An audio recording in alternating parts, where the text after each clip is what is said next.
Ciao, bentornati sul nostro canale In Viaggio con Ranger. In questo video vogliamo descrivervi come è stata costruita la nostra cellula abitativa, farvi fare un tour panoramico degli interni e raccontarvi le scelte che abbiamo adottato per renderla il più confortevole possibile.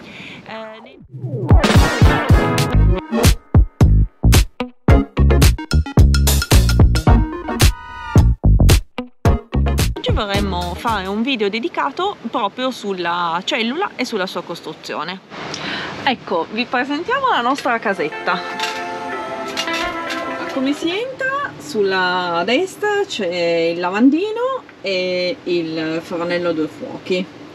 Poi c'è la zona della dinette con il tavolo che si abbatte, si trasforma in letto. Da questa parte sulla sinistra c'è il frigo e un po' di sportelli e di spazio, e poi il nostro top che è il bagno con la doccia.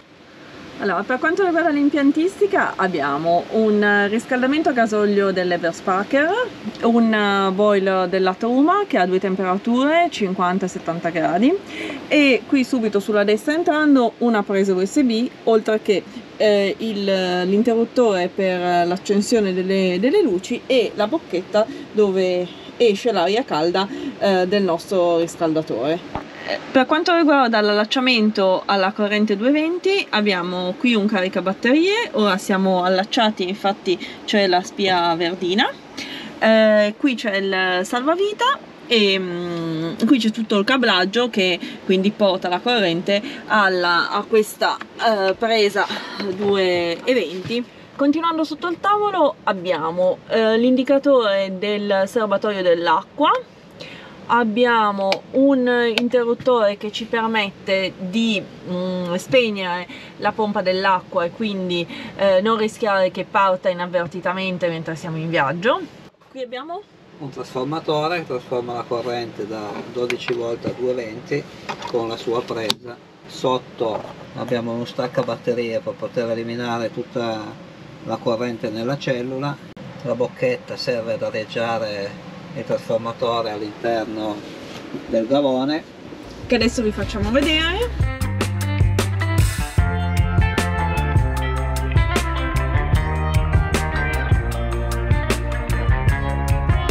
C'è il trasformatore, è un 1500 watt, e qui dove c'è la batteria con tutti i cablaggi e tutti i fusibili inerenti a tutti i servizi della cellula. Il tavolo ha un braccio centrale che ci permette di ruotare in tutti i sensi in modo da avere più spazio, meno spazio.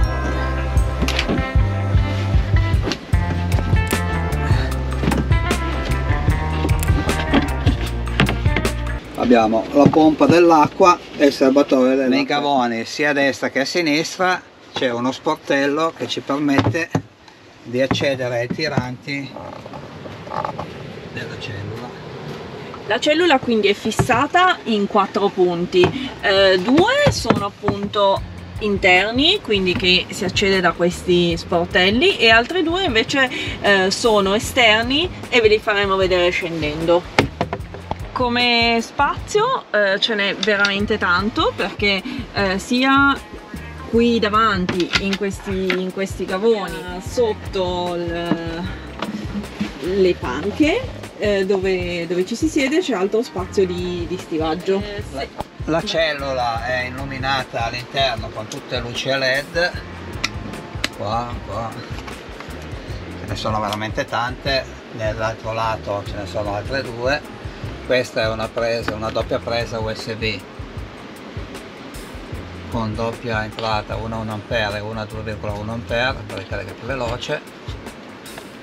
Questa è una presa accendisigari, questo è il pannellino che controlla il pannello solare, in questo momento carica 2 A. Il frigorifero è un 70 litri, come vedete ci stanno 4 bottiglie in piedi, più ci sono 2 ripiani e anche una cella freezer, quindi è sicuramente abbastanza spazioso per 2 persone. Come si entra sulla sinistra c'è il nostro bagno, c'è un WC chimico con uno spazio per la doccia. Sì, è un WC chimico con la cassetta esterna, c'è anche il piatto doccia, il WC si gira, quindi si recupera dello spazio, e qua di fianco c'è l'attacco per la doccia sia calda che fredda. Lo scarico è diretto sotto il piatto doccia.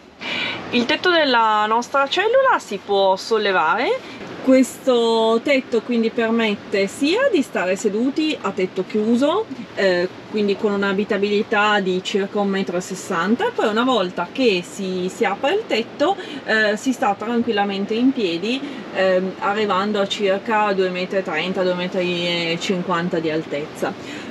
Ci ha anche installato un oblò sul tetto dove c'è anche una ventola che permette sia di aspirare l'aria e portarla verso l'interno che di aspirarla verso l'esterno, quindi 2 velocità regolabili. Ci ha anche montato 2 grandi finestre sui lati che ci permettono di avere una buona luminosità. La parte posteriore è collegata tramite 2 tiranti con un attacco che va direttamente sul telaio. Questi sono l'attacco della corrente, questi sono i servizi. E qui sotto c'è anche il serbatoio delle acque chiare che scarica direttamente la doccia e il lavandino della cucina, e questa è poi la presa per scaricare.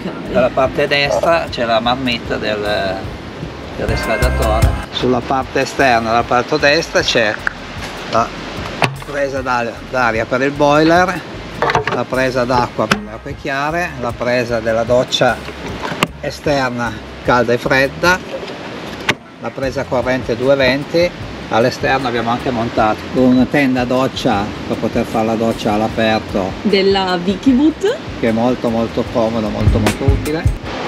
Dalla parte sinistra c'è la cassetta di scarico del WC, dove il nostro amico Stefano ci ha montato un SOG che penso che sia la cosa veramente indispensabile per qualunque camper, qualunque mezzo che abbia un bagno.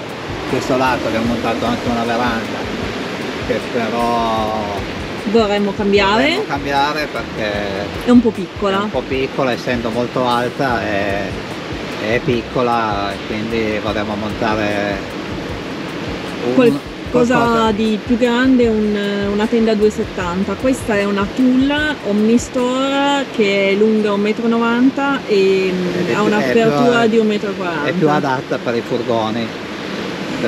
Montata così in alto, perché è montata a circa 2,5 m, fa pochissima ombra, e quindi stiamo valutando se prendere una Lucab o una marca equivalente di un'auto portante vi abbiamo fatto vedere dall'interno i tiranti della cellula. Qui è come si vedono da fuori, tra il cassone della macchina e la cellula.